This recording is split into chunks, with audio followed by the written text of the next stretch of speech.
नमस्कार। आज मैं आपको भगवान श्री गणेश के त्रयक्ष स्वरूप की कहानी सुनाऊंगा।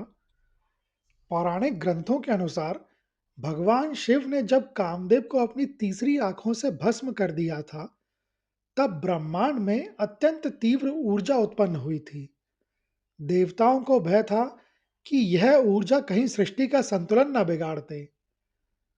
तब भगवान शिव के तेज और माता पार्वती की करुणा के मिलन से गणेश का त्रयक्ष स्वरूप प्रकट हुआ। उनके इस स्वरूप ने कामदेव के दहन से उत्पन्न हुई अतिरिक्त ऊर्जा को अपने भीतर सोख लिया। जहां महादेव की तीसरी आंख विनाश के लिए खुली थी, वहीं गणेश की तीसरी आंख विवेक और संरक्षण के लिए प्रकट हुई। भगवान ब्रह्मा और इंद्रदेव सहित सभी देवताओं ने देखा कि जो ऊर्जा पहले डरा रही थी, वह अब श्री गणेश के मस्तक पर एक शांत ज्योति बनकर स्थित हो गई है। त्रयक्ष गणपति ने देवताओं को आश्वासन दिया कि यह तीसरी आंख अब संसार के अज्ञान को जलाएगी, न कि संसार को। भगवान शिव ने स्वयं गणेश को आशीर्वाद दिया कि जो भी मनुष्य संसार की उलझनों और वासनाओं में फंसा होगा, वह तुम्हारे इस स्वरूप का ध्यान करके विवेक की प्राप्ति करेगा। त्रयक्ष गणपति के पास तीन विशेष शक्तियां समाहित हो गईं। पहली, इच्छा, जो शिव के संकल्प से आई। दूसरी, ज्ञान, जो तीसरी आंख का मूल स्वभाव है। और तीसरी, क्रिया, जो माता पार्वती की सृजनात्मक शक्ति से मिली। यही कारण है कि त्रयक्ष गणपति को त्रिकालज्ञ भी कहा जाता है, जो भूत, भविष्य और वर्तमान के ज्ञाता हैं। भगवान गणेश के त्रयक्ष स्वरूप की एक और कथा कुछ इस प्रकार है। अंधकार अंधकासुर ने कठोर तपस्या करके भगवान ब्रह्मा से यह वरदान प्राप्त कर लिया था कि उसका वध तभी संभव है जब वह स्वयं अपनी कामुक दृष्टि अपनी माता के समान किसी शक्ति पर डाले। अपनी आंखों की शक्ति और वरदान के अहंकार में उसने तीनों लोकों में हाहाकार मचा दिया। वह स्वयं को महादेव के समान शक्तिशाली मानने लगा था और उसने अपनी आंखों से देवताओं के तेज को हरना शुरू कर दिया। जब युद्ध भूमि में महादेव और अंधकासुर का सामना हुआ, तब अंधकासुर ने अपनी मायावी शक्तियों से चारों ओर अंधकार फैला दिया। देवता अपनी सामान्य आंखों से कुछ भी देखने में असमर्थ थे। तब महादेव ने गणेश का स्मरण किया। महादेव ने गणेश से कहा, पुत्र, यह असुर केवल शस्त्रों से नहीं मरेगा, क्योंकि इसका अंधकार इसके भीतर के अज्ञान से जन्मा है।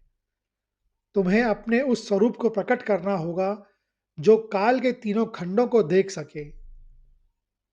तब भगवान गणेश ने योग बल से अपने मस्तक के मध्य में एक दिव्य ज्योति उत्पन्न की। उनके ललाट पर तीसरा नेत्र प्रकट हो गया। यह आंख खुलते ही उस घोर अंधकार के बीच एक प्रचंड प्रकाश पुंज फूट पड़ा। प्रथम दृष्टि दाहिनी आंख ने संसार के कर्म चक्र को प्रकाशित किया। द्वितीय दृष्टि बाईं आंख ने प्राणियों के भीतर की करुणा को जगाया।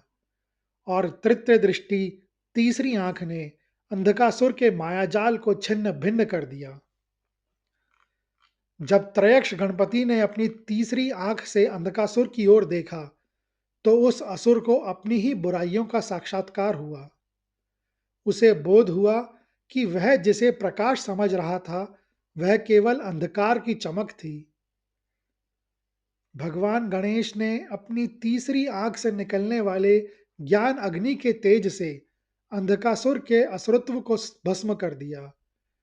अंततः उसे अपनी भूल का आभास हुआ और वह भगवान का अनन्य भक्त बन गया। त्रयक्ष गणपति के चार हाथों में जो आयुध हैं, उनका गहरा अर्थ है। पहले हाथ में पाश और अंकुश मन की अनियंत्रित इच्छाओं को वश में करने के लिए हैं।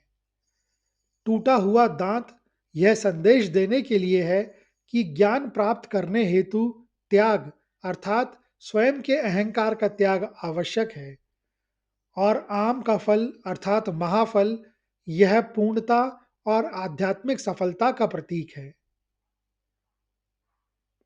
त्रयक्ष गणपति की यह कथा हमें सिखाती है कि जब हमारी बाहरी आंखें अर्थात सांसारिक दृष्टिकोण हमें सत्य नहीं दिखा पाती, तब हमें अपने भीतर के विवेक रूपी तीसरी आंख को जागृत करना चाहिए। भगवान गणेश के त्रयक्ष स्वरूप की दया की एक कथा बहुत ही ज्यादा प्रसिद्ध है।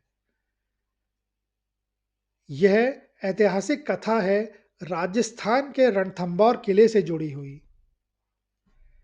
13वीं शताब्दी में महाराज हमीर देव ने अलाउद्दीन खिलजी के विद्रोही सेनापति मीर मोहम्मद शाह को शरण दी थी। खिलजी ने संदेश भेजा कि या तो मोहम्मद शाह को सौंप दो या युद्ध के लिए तैयार हो जाओ।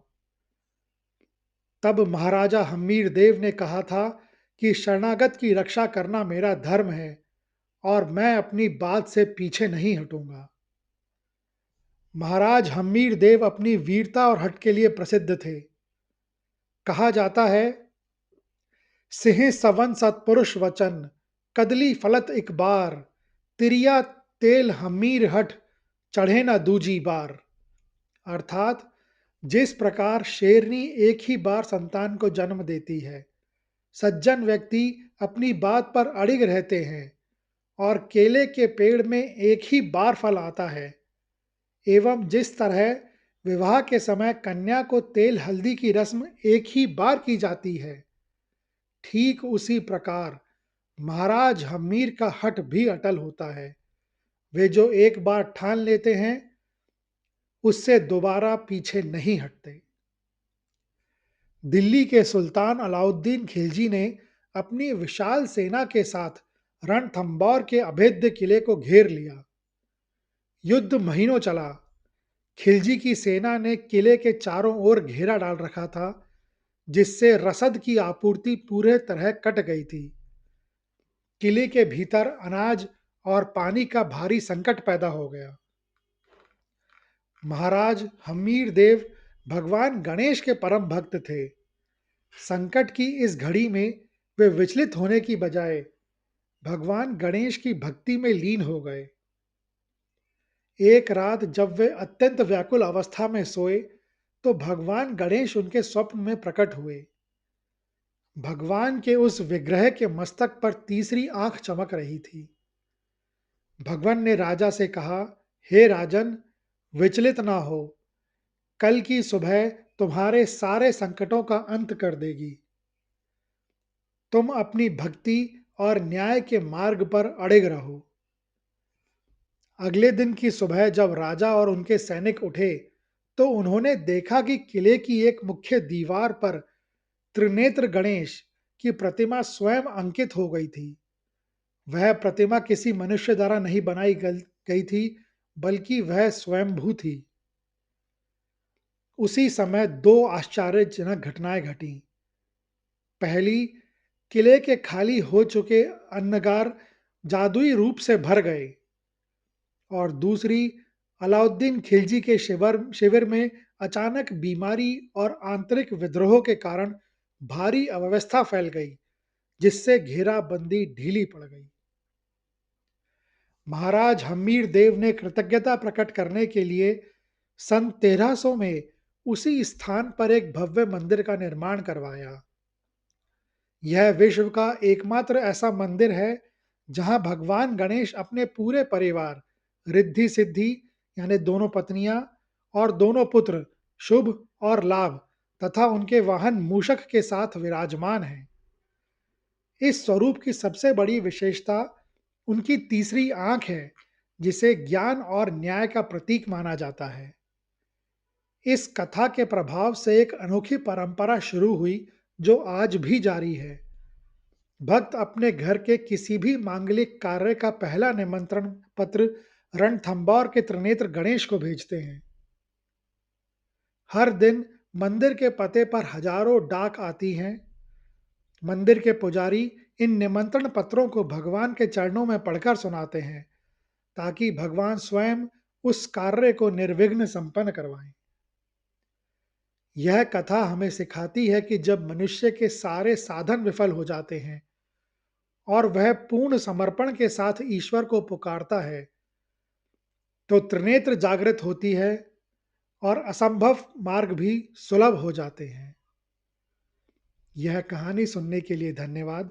अगर आपको यह कहानी अच्छी लगी हो, तो कृपया इस वीडियो को ज़्यादा से ज़्यादा लोगों के साथ शेयर करें, लाइक करें व चैनल को सब्सक्राइब करें।